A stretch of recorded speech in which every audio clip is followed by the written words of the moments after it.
They should be speaking by 18 months. Okay. They should have those first words. That's one of the reasons why I said the 5 words by 18 months, because there should be more than 5. So if you're like, oh, which ones are the 5 they should be saying? I'm hoping that you out there are thinking, only 5? Wait, because there should be more than 5. So if your child isn't saying 15 to 20 by 18 months, right? That's a year and a half. Your child is a year and a half. That to me, I can kind of think is the sweet spot. Like really 15 months is when you want to start. Okay, 12 months. That's we're thinking at 12 months. Okay, let's go to Babel better, practice some of her skills. Go to use my services. I have a program that I'm working to put together. We could talk about later, but you know, really work on it if they're not saying it by 12 months.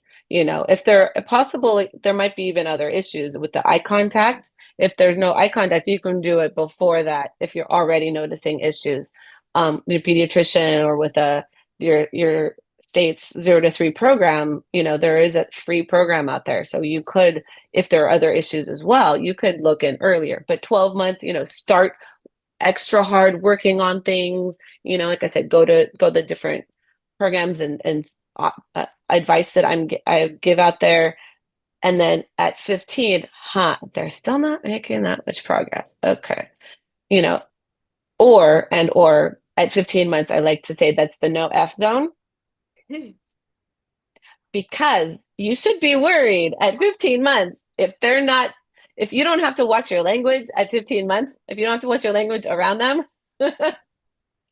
then you should be going and finding a speech pathologist, because at 15 to 18 months is when oops, he just repeated a bad word, right? And yeah, it's cute, but it's also a good, important level. And if your child isn't there and you don't have to worry about them imitating, as much as it's silly and sounds funny, but it's true, right? Like